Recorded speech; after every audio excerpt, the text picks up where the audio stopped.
Bem-vindos ao podcast da Inlegs Academy. Estamos apresentando um novo serviço de mentoria, que oferece acesso a mentores experientes no mercado e na academia, acelerando o aprendizado e impulsionando organizações de saúde e também a carreira dos profissionais.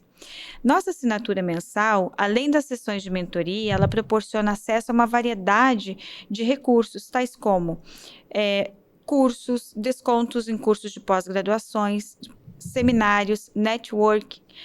E hoje nós estamos aqui com o Dr. Alfredo Martinho, que tem mais de 40 anos de experiências na assistência, ensino e gestão de saúde. Ele também é especialista em liderança, estratégia e planos de ação para implementação de saúde.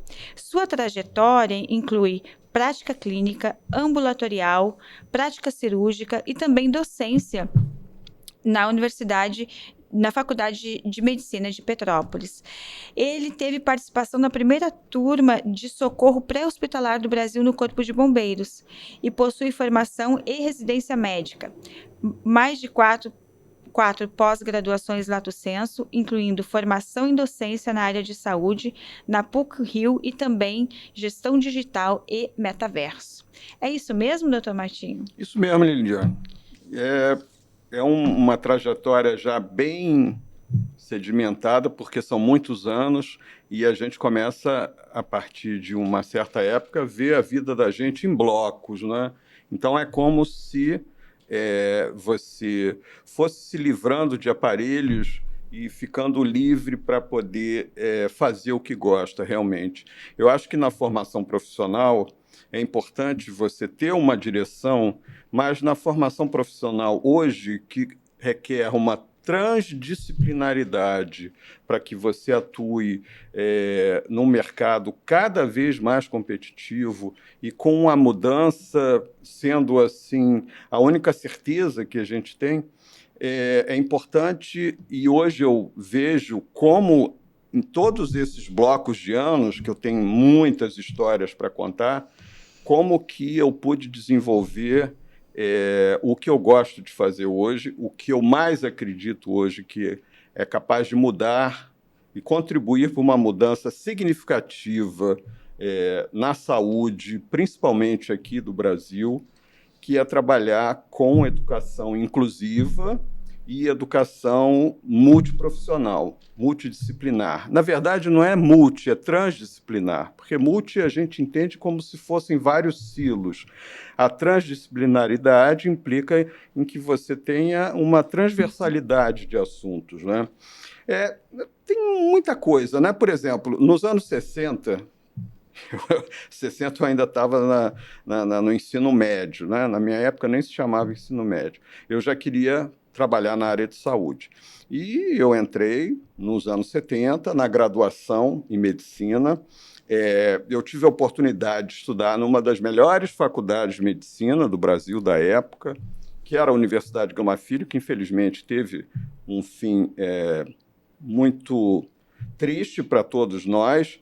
A universidade, na época, tinha a melhor infraestrutura do Brasil em termos de equipamentos, né? Para você ter uma ideia, nos anos 70, eu tive a oportunidade de trabalhar com ultracentrífuga, eu tive a oportunidade de ter um anatômico que era privilégio em termos de estudo da morfologia, porque nós éramos pequenos grupos para cada peça anatômica, né?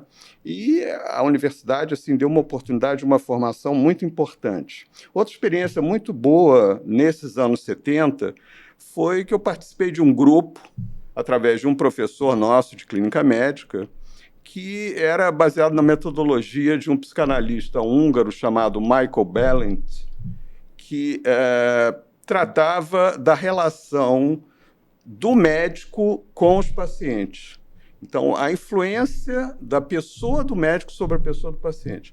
Essa experiência, nós passamos praticamente 2 anos nos reunindo semanalmente era na casa de um dos integrantes desse grupo, e isso trouxe assim uma segurança muito grande, porque a gente passou a ter uma visão que hoje em dia se fala na centralidade do paciente, na jornada do paciente, e a importância do envolvimento da família do paciente, da pessoa, como o objeto mesmo da missão da assistência médica. A gente já conversava isso lá na década de 70, né? Então, essa experiência com o Michael Balint, Grupo Balint, foi uma experiência muito boa. Outra oportunidade que eu tive foi fazer residência médica num hospital de ponta, cujo 30 anos depois eu fui ser diretor da divisão de cirurgia, né, que era o Hospital Central do IASERJ, em que, na minha formação de ginecologia, todos os residentes eles faziam passagem em todas as clínicas cirúrgicas afins. Então, eu passava um tempo na urologia, um tempo na proctologia, né, na mastologia. O Instituto Nacional do Câncer, na Praça da Cruz Vermelha, na época, ainda não era o que é hoje, o INCA.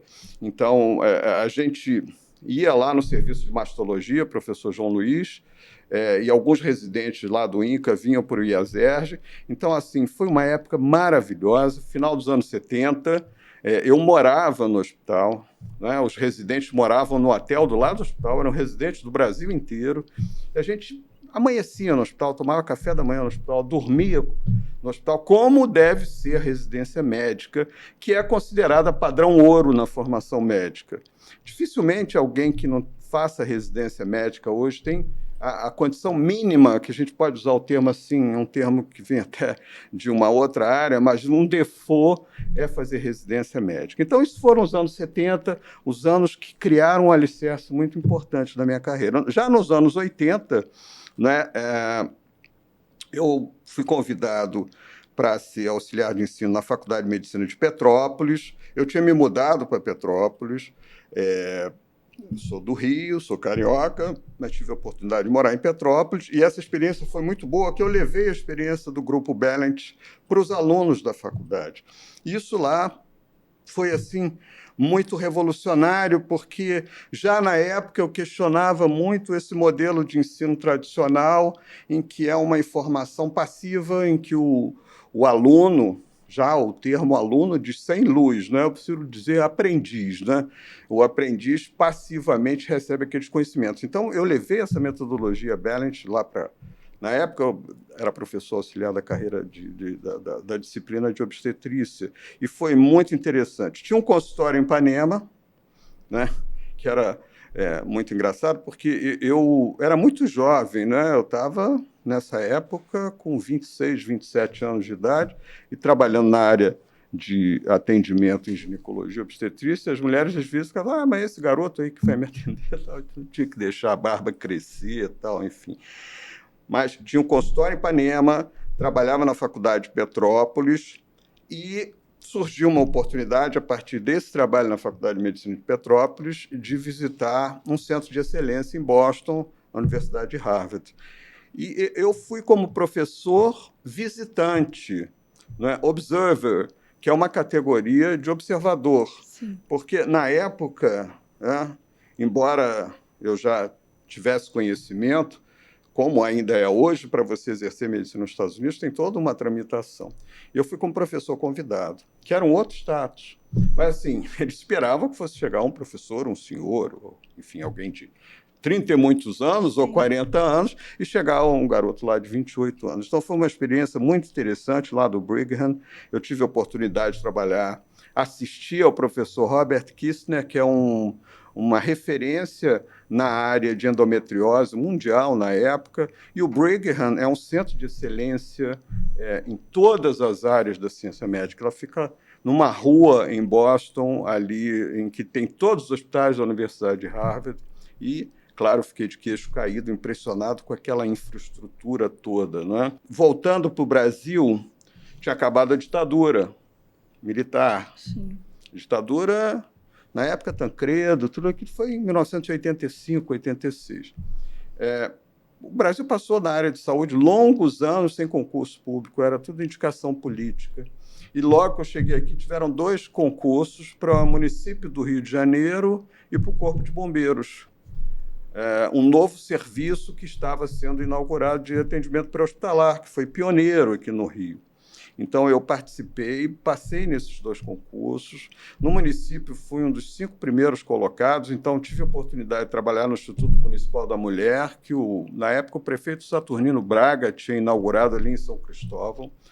Era, assim, um brinco, né, de assistência à mulher, muito bacana, tive essa oportunidade, mas não consegui compatibilizar com o meu horário no trabalho dos bombeiros, né? Eu, de uma hora para outra, deixei de ser civil e passei a ser militar, então tive uma formação militar lá nos bombeiros, nesse serviço pioneiro pré-hospitalar no Brasil, que foi, vamos dizer assim, a semente germinativa do que hoje é o Serviço de Atendimento Médico de Urgência, que é o SAMU, né?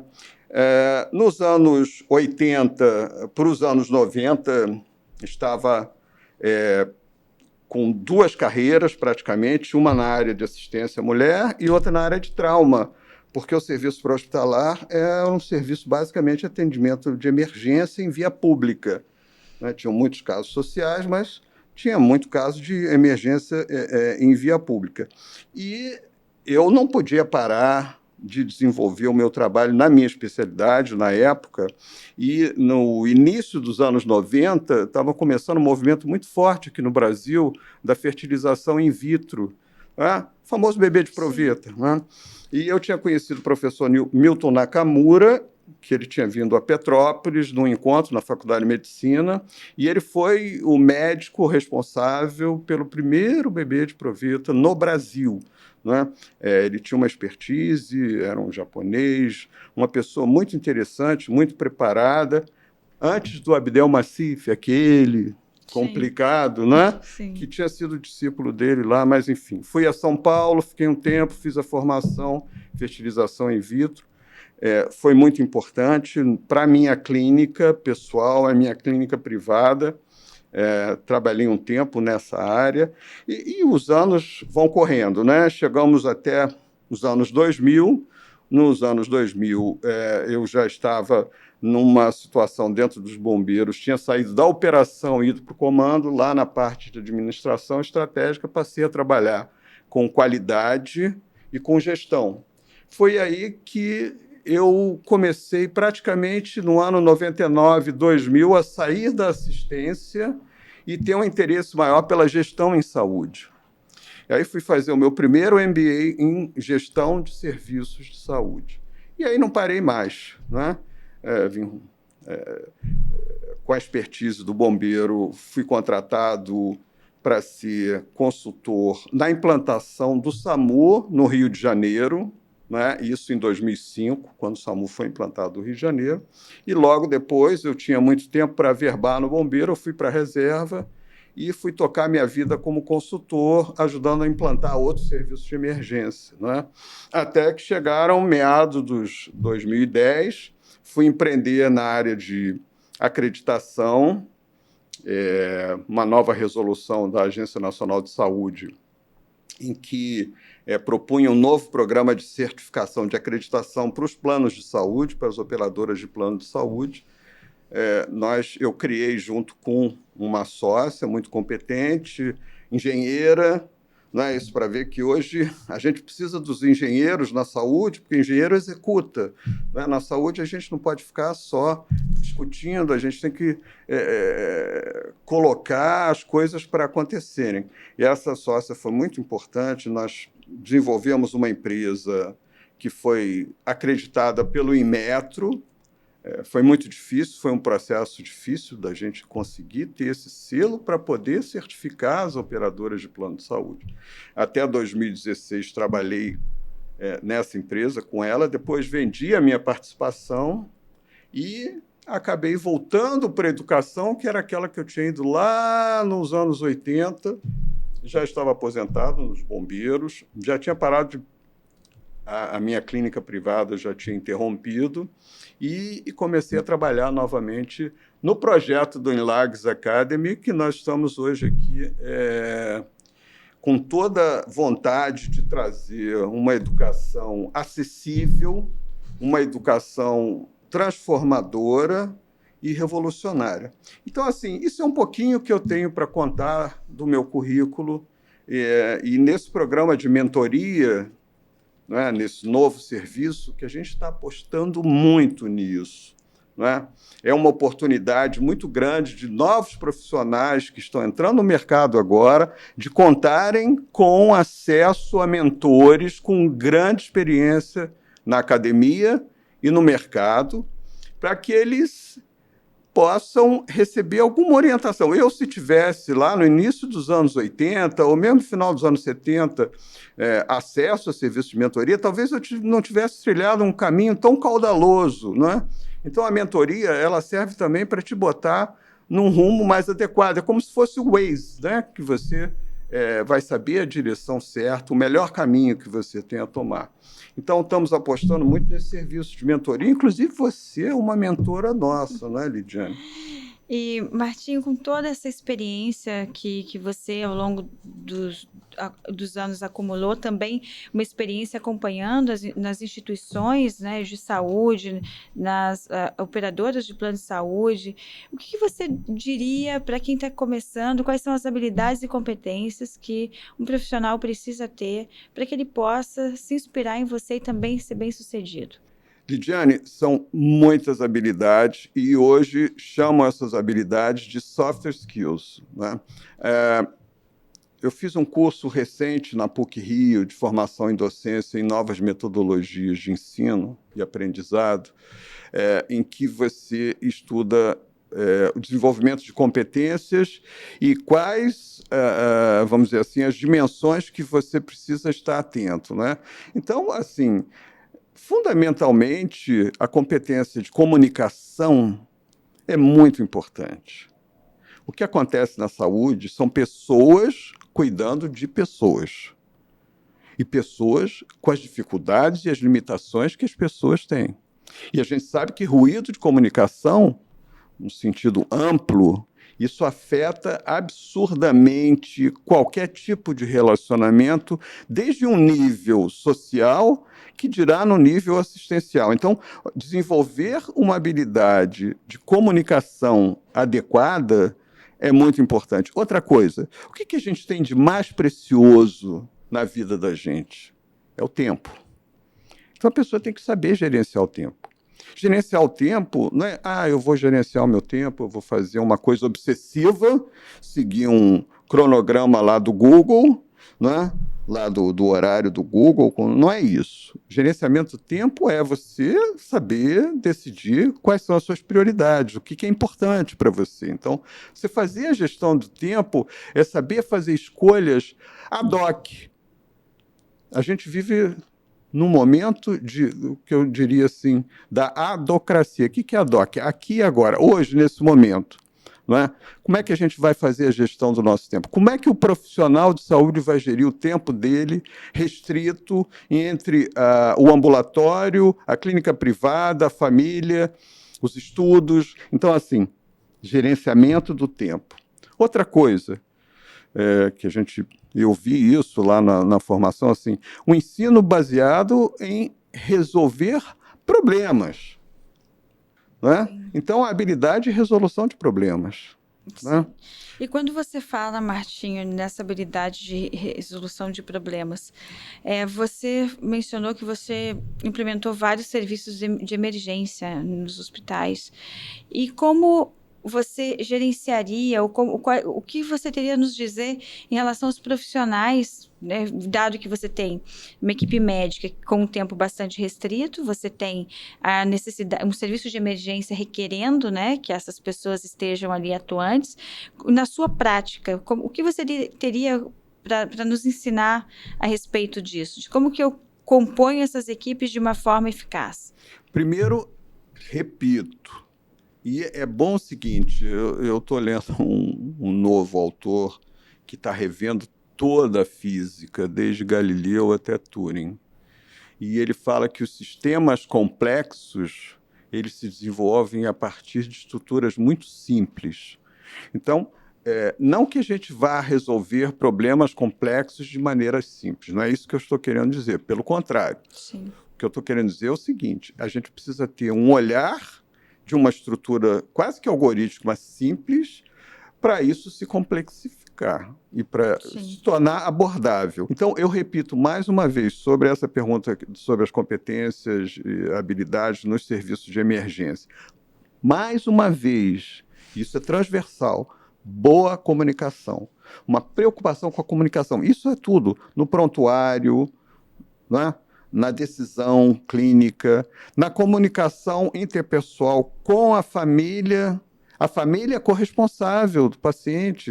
Essa semana, a Organização Mundial de Saúde lançou um documento colocando a família do paciente tão importante quanto o prestador. Então, assim, é uma mudança de paradigma isso. O paciente é responsável pela própria gestão da doença dele. Mas, voltando, sem me perder aqui, comunicação, gestão do estresse. Como são pessoas cuidando de pessoas em situações muito difíceis, você vê, assim, a gente tem uma epidemia de burnout, uma epidemia de estresse pós-traumático do pessoal que trabalha. Nós estamos saindo de uma pandemia em que o sistema foi estressado ao máximo, as pessoas estão muito estressadas, né? Então, você tem que ter um olhar muito cuidadoso sobre as pessoas, vão estar se comunicando bem, estão fazendo bem a gestão do estresse deles, e é um pessoal que, tanto no serviço público quanto no privado, aprende a lidar com falta material, falta estrutura, falta recursos financeiros, há uma escassez, não é? É um trabalho em que você trabalha com recursos e com pessoas não muito preparadas nem habilitadas. Aí é uma oportunidade que eu vejo nessas equipes de emergência, delas desenvolverem essas competências que muitas vezes são intangíveis, chamadas soft skills, para melhorar a assistência ao paciente. Isso a gente poderia ficar aqui o dia inteiro. Sim. Não se esquecendo do preceito lá do Hipócrates, primeiro não ferir, não é? Então, muito cuidado com a segurança na prestação de serviço, né? As falhas na assistência são inúmeras e são responsáveis assim por grandes infortúnios, não é? Então, ter muito cuidado e muita atenção na segurança do paciente. Eu diria assim, resumidamente isso. Sim. E você mencionou, colocou a comunicação como fundamental para que esses profissionais de saúde eles possam fazer uma redução também de danos, né, se autorregular também na sua prática ali cotidiana, dado que eles vivenciam situações de emergência e de altíssimo estresse, né? Como que você acha que as tecnologias nesse sentido podem estar auxiliando na gestão desse complexo, né, dessa organização complexa que é uma prestação de serviço, que é a prestação de serviço em saúde? É interessante, porque a tecnologia, isso a gente, desde os bancos escolares dos MBAs, a gente ouve isso, assim, a tecnologia em todos os setores veio para baratear custos. Na saúde, não foram substituídos, então a tecnologia não diminuiu o número da necessidade de prestadores, enfim. Ela é uma ferramenta importantíssima, mas tem que ficar muito atento na formação médica. Por exemplo, esse ano de virada, 2022 para 2023, com a inteligência artificial generativa, que agora, em 2024, vai estar consolidada e na área da saúde vai entrar com mais força, o profissional tem que estar melhor preparado para o output da inteligência artificial, que é a tecnologia de ponta hoje. Então, assim, não adianta você ter a tecnologia como um ente separado de quem opera a tecnologia.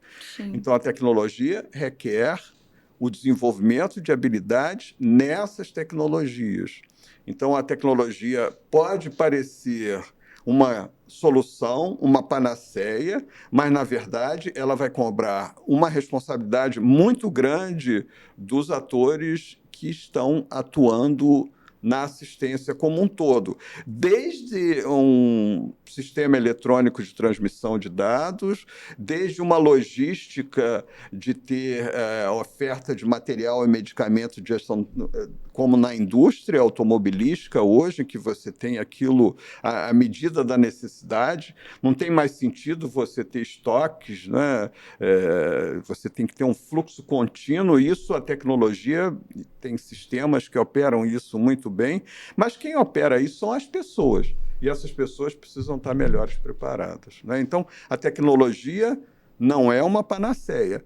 Ela é uma ferramenta poderosa, mas ela cobra uma responsabilidade muito grande, e essa geração, mesmo os nativos digitais, a geração Z hoje, eles vão precisar de estarem preparados para operar ela nessa situação totalmente nova que a gente está entrando e numa velocidade cada vez maior, né? Então, não adianta a gente ficar só com o retrovisor, vendo conceitos e teorias do passado, se na hora da operação, o palco de operações de guerra, a coisa está ocorrendo de uma maneira... A tecnologia não vai resolver isso sozinha, vai precisar de pessoas. Essa é a notícia que a gente tem para transmitir, né? Porque existe, às vezes, um credo de que a tecnologia vai ser a redentora e vai resolver absolutamente todos os problemas. Resolve bastante. A telesaúde, após a pandemia, abriu o acesso a pessoas que jamais antes teriam, né? A ciência de dados e o trabalho com informação em dados, desde que isso seja sistematizado e de uma forma estratégica, é auxiliar. Os dados em si, as informações soltas, não significam absolutamente nada, não é? Então, assim, a tecnologia tem muito a que contribuir, mas as pessoas vão ter que estar preparadas para fazer esse cyborg de gestão, né? É um cyborg de gestão, é uma gestão híbrida, uma parte pessoas lidando com aparelhos e a inteligência artificial aí fazendo a introdução dela, necessitando que o output, o que sai daquilo ali, vai precisar ser curado por alguém com experiência, né? E nesse sentido, Martinho, como que você pensa como que a Inlags pode contribuir para a formação deste profissional do futuro, que precisa reunir competências como comunicação e também habilidade com novas tecnologias, quais sejam, porque, pelo que você falou, a gente entende que a tecnologia poderia ser só o sistema de informação, mas a tecnologia em saúde ela é muito mais ampliada, né? Porque você passa não só pelos novos instrumentos, protocolos, mas também pela incorporação de outras tecnologias midiáticas também no processo comunicacional e também do próprio sistema de gestão do hospital. Então, diante disso, de tudo porque você também vivenciou muitas mudanças paradigmáticas em relação ao uso de tecnologias ao longo da sua carreira. Como que a Inlags pode trazer isso para os profissionais de saúde? Eu diria, Lidiane, que a Inlags, a proposta é que sejamos leves. Sim. Né? Acho que seria até bom chamar de Inleves, né? Leve, light, né? No sentido de não somos uma organização pesada, burocrática. Nós somos uma organização muito antenada com esse momento de mudanças, como o Bauman falou, a gente vive uma realidade líquida, então nós podemos oferecer cursos sobre novos temas sob demanda, com uma resposta rápida à necessidade das diversas instituições. Nós já dispomos de um acervo de mais de 100 cursos, alguns... uma trilha que a gente tem de inovação em saúde, que são 20 cursos com temas como inteligência artificial na saúde, o blockchain na saúde. São temas assim up-to-date, o que mais você pode imaginar de o que está acontecendo num momento. Então, nós temos a habilidade e a leveza de podermos estar mudando os nossos conteúdos, produzindo conteúdos através da colaboração da academia, colaboração de outros profissionais e oferecendo de uma forma, vamos dizer, tailor-made, para cada instituição uma necessidade específica em que a gente pode atender com conteúdo específico. A gente tem preocupação e a gente tem esse olhar de saber qual é o público-alvo que está ali submetido ao tratamento, é diagnosticado em que nível de competência ele está prestando para poder fazer um ensino adaptativo e oferecer os conteúdos adequados para a instituição de uma cidade remota do interior do Brasil. É muito diferente de um conteúdo necessário no Hospital das Clínicas em São Paulo ou aqui no Hospital da Rede D'Or no Rio, ou lá no Fundão do Acre.